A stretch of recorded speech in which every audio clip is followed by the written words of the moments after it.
पैसा नहीं आएगा, पैसा।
Theme under his wings.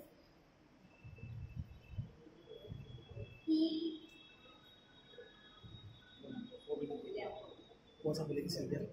Sylvia कौन सा बोलेगी?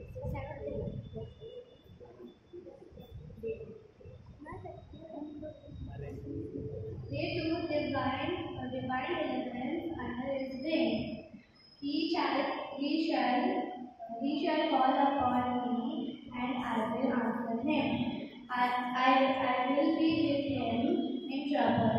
I will deliver him and honor him. Psalm 91 verse 15.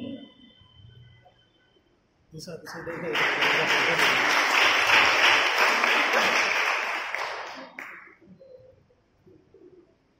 Theme divine love. Greater love has no one than this, to lay down one's life for one's friend. John 15:30.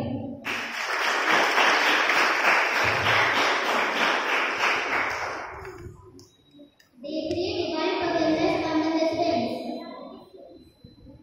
If we confess our sins, he is faithful and will forgive our sins and purify us from all unrighteousness. 1 John chapter 1 verse 9.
गले में तो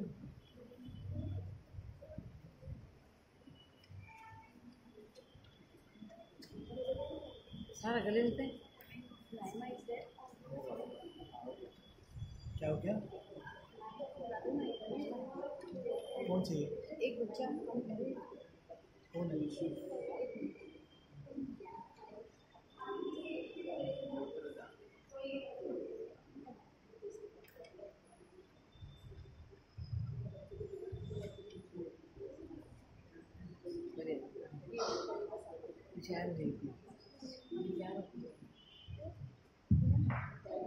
हमारे जो ये 3 दिन का VBS का जो कार्यक्रम रहा है, 3 दिन जो क्लासेस चली है, उसमें हमने सीखा है कि अंडरस्टैंडिंग, उसमें एक कैरेक्टर को हमने जिया है, Joshua.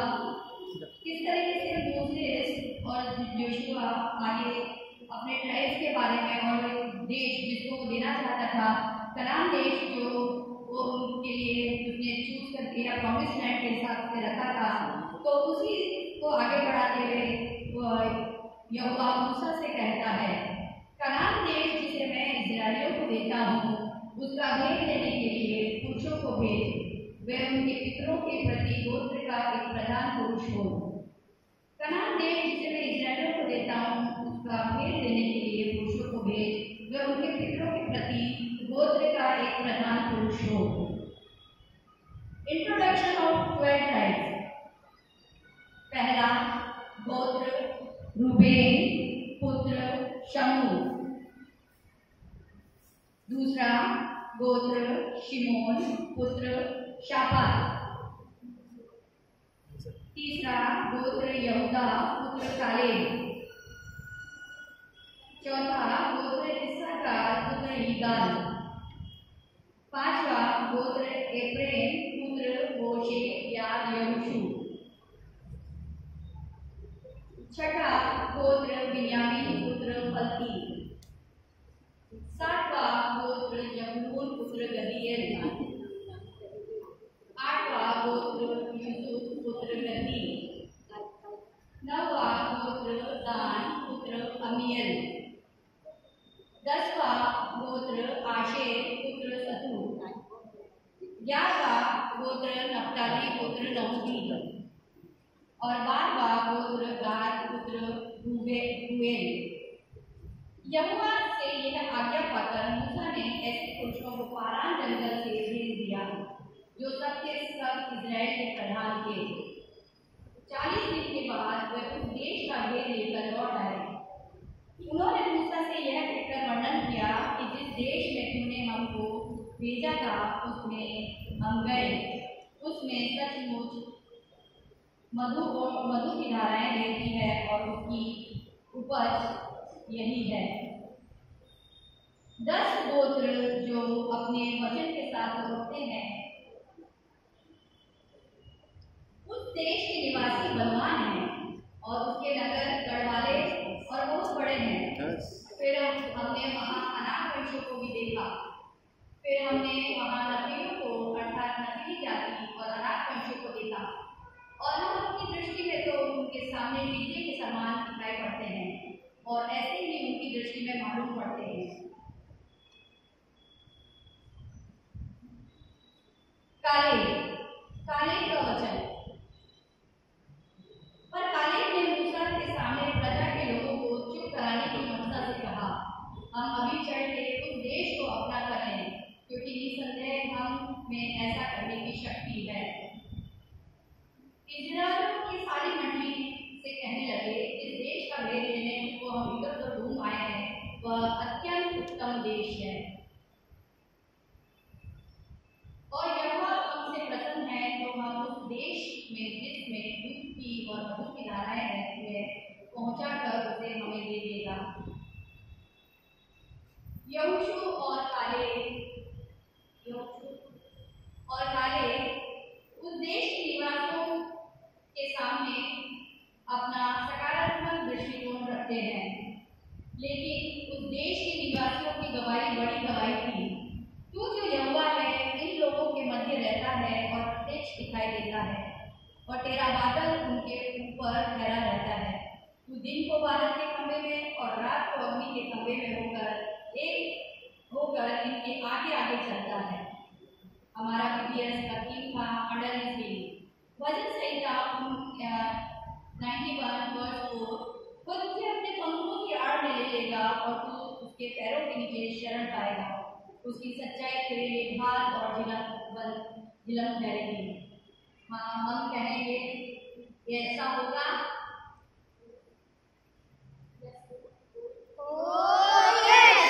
Thank you.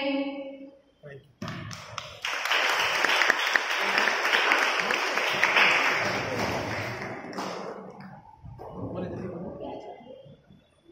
Move this side. Move this side.